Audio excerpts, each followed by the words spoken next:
Thank you, Senator Menendez. In fact, bear with me just a little because I want to go back and see if we can dig a little deeper on this question around childcare. So our earlier discussion talked about how these extremist House Republicans are demanding massive, across-the-board spending cuts. And if defense is off the board, veterans are off the board, Social Security is off the board, and Medicare is off the board, as some Republicans now claim, then the other programs at a minimum, I'm kind of like you are here, Dr. Zandi, it's just math. You've got to cut the other programs by about 78%, or else just wipe out entire programs. And as the new Moody's analysis shows, if Republicans get their way, this is going to be about 2.6 million Americans who lose their jobs. So I want to just do the translation about the different ways that people lose their jobs under this, using childcare and early childhood education as part of our example. So I'm a big fan of early childhood education. It expands learning opportunities for our babies. It gives mamas and daddies an opportunity to go to work. The United States has been underinvesting in childcare for decades. Of the 37 richest nations in the world, the United States is number 35 in terms of our spending on little ones. And we need to be investing a lot more in childcare to grow our economy. But these MAGA House Republicans are threatening to cut the little bit of funding that we do have going into childcare. So, Ms. Weissenfreud, you run this Head Start Center and early learning program in Franklin, Massachusetts, and Western Hampton counties in Massachusetts. How many employees do you have, and how many children do you serve? Yeah, thank you, Senator. So when fully staffed, we employ 168 people, and we're funded to serve 438 children. 120 of those are pregnant women, infants, and toddlers, and 318 preschoolers. You know, because of these chronic structural economic issues we've been talking about, and the pandemic has certainly worsened this, our program, like many others, is struggling to recruit staff. All right. So just so everyone understands, not everyone knows about Hampton counties and Franklin and this area. Can you just describe the area a little bit? Are you in an urban area? Yeah, so no, we I run a pretty large program, mostly rural, some semi-rural. We span 1,600 square miles. Okay, so you are the child care provider for 1,600 square mile We're area. a big one, from the border of Vermont down to the border of Connecticut. You're the big one. All right, so it sounds like things are already pretty tough on your current budget. That's right. Head Start is a federal program that provides funding to help low-income families afford child care.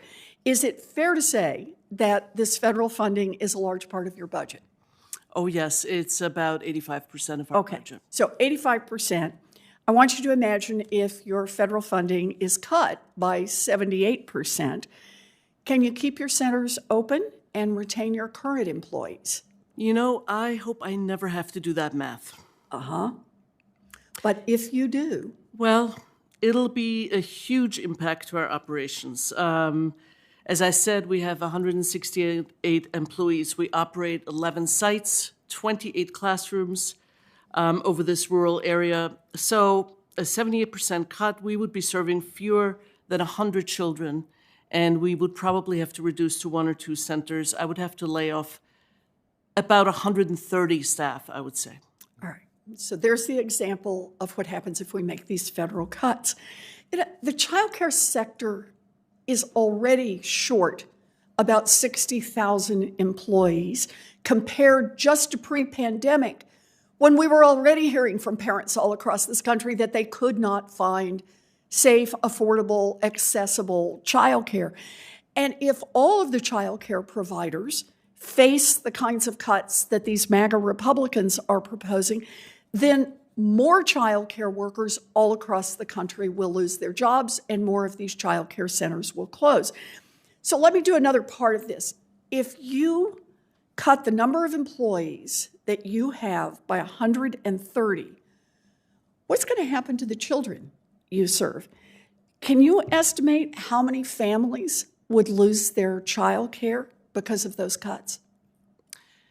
Well, again, just doing the arithmetic here, so about 341 of the most vulnerable children and their families would lose care, and that would have both short-term and longer-term impacts, right? So in the short term, if we cut 130 staff, these youngest children would lose access to quality early education and care, to nutritious meals and snacks, screenings, referrals, health and mental health supports, all the things I spoke about earlier, and lose their critical relationships with teachers.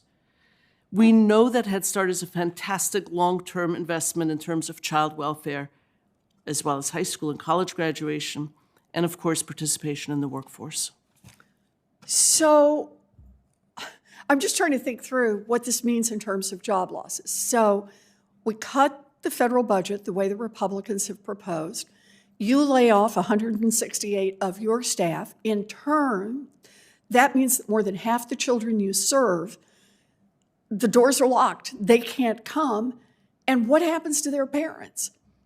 Well, over 70% of our families work.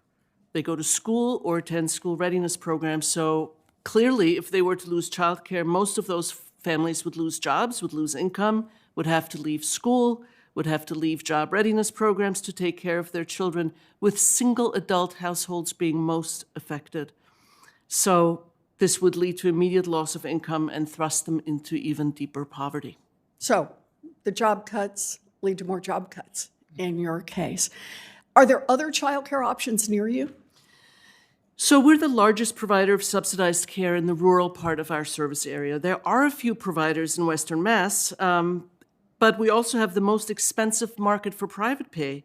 It'll cost about $21,000 a year for infant care, and most of our families do live at the federal poverty level. So there's no way that the 341 children who would lose services could be absorbed by other providers in the area. So let me just say, thank you, Ms. Weissenfreud, for the work you do. Thank you for the way that you play a critical role in keeping our economy going and letting families build a strong economic future. And may I say one thing? Please. Thank you for calling the children little people. Because they are people. Yes, they are. Thank you. Yes, they are. They don't have lobbyists, but they are people. That's right. That's an important distinction around I appreciate that. Thank you. Thank you. But thank you very much for your work, and thank you for helping illustrate what happens here. If we can, then, I'd like to turn to one more topic. I'm going to call on myself again since Senator Kennedy hasn't made it back from voting, and that is to talk about revenues. I think it's fair to ask, and I think Dr. Holtz can raise this, how the national debt got so large. MAGA Republicans claim it's about spending too much on child care and air traffic controllers, but there are two sides to any balance sheet, and MAGA Republicans have conveniently ignored their own actions in driving up the national debt by shoveling tax breaks to the richest Americans and the largest corporations. Year after year, the Republican playbook has been simple: more help for their rich buddies and more economic pain for everyone else. Today, billionaires pay just 3% of their wealth each year in federal income taxes, less than half the rate that 99% of America pays. Giant corporations have lobbied their way from paying 6% of the cost of running our country to paying about 1% of the cost of running our country. So serious conversations about reducing the national debt should start with rebalancing our tax system, not start with how to hurt families. So I want to talk about some of those ideas. First, repealing the Trump tax cuts for the wealthy and for giant corporations.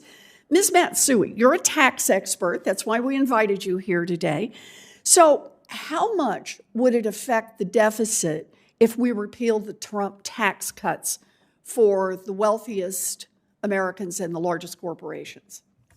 Thank you, Senator. Just to discuss two provisions that were in President Biden's budget last year to even partially repeal or bring down the raise the corporate tax rate, as well as repeal the tax cut for the highest individual income tax rate, would raise $1.3 trillion over 10 years and almost $187 billion over 10 years, respectively, and those revenues could be used to reduce the deficit. Okay, and this is for the largest corporations and the wealthiest individuals, The right? highest individual. Okay, and Ms. Weissenfreud, you're going to help me out here on the other half of this.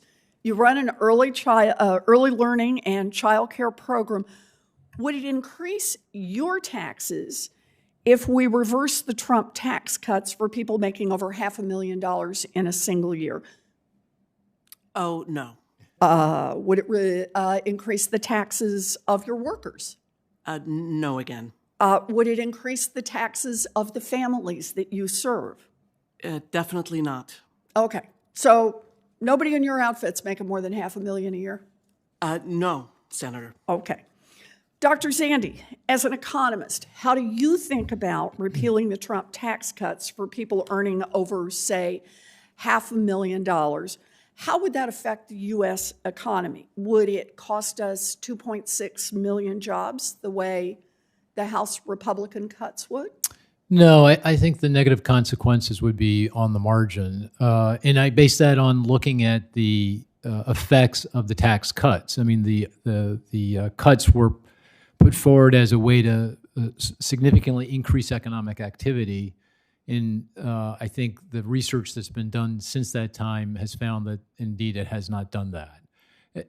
Admittedly, we need more data points, and the pandemic has made it difficult to disentangle all the things that are going on. But research from the IMF, research from Brookings has shown that the benefit of the tax cuts are relatively small. Therefore, I think the negative impact of the tax increases will be on the margin relatively small. The final thing I'll say is when we were all debating and discussing the TCJA cuts and CBO weighed in, you can go back and look at those studies.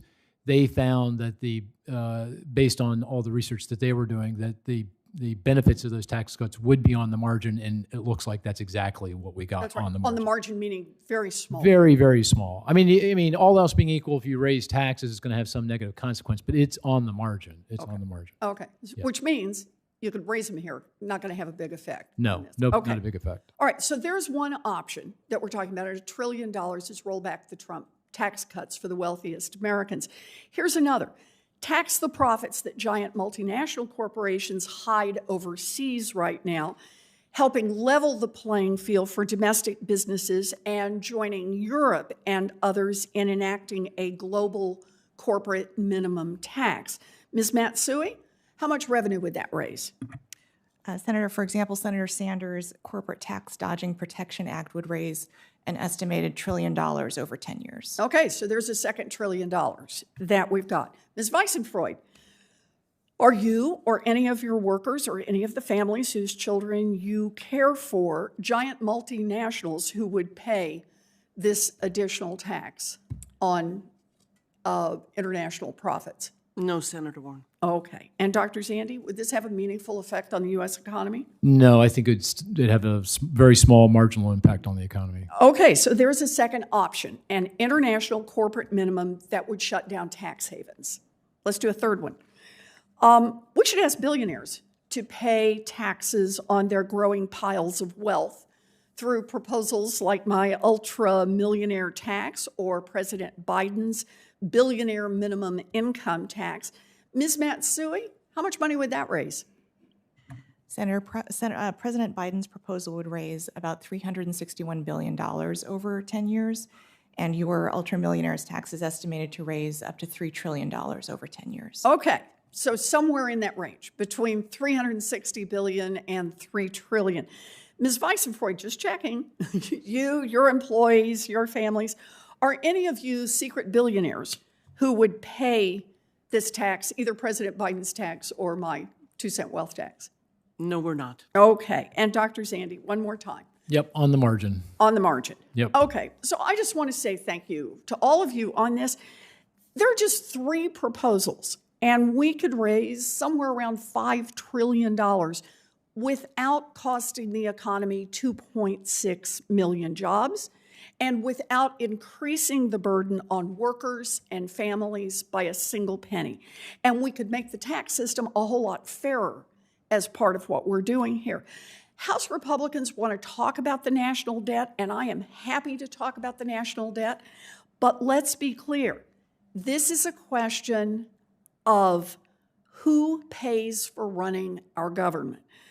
Responsible lawmakers should flat out refuse to cut a single dollar of investments for the 99% of Americans, while the top 1% are getting away without paying their fair share. And if Republicans really care about the national debt, I'd be happy to work with them to make sure that billionaires and giant corporations are pitching in just like everyone else. And with that, I understand that we are not going to have Senator Kennedy back. Is that right? We have run him off. No, we haven't. So let me just wrap this up. Look, I think it's clear that House Republicans are not interested in fiscal responsibility. They want hardworking Americans to shoulder the burden of keeping the government up and running, while billionaires and large corporations get away with paying as little as possible. The debt ceiling hostage demands that they're making would shrink our economy, and it would cost millions of Americans their jobs while it plunges us into a recession. That is a non-starter.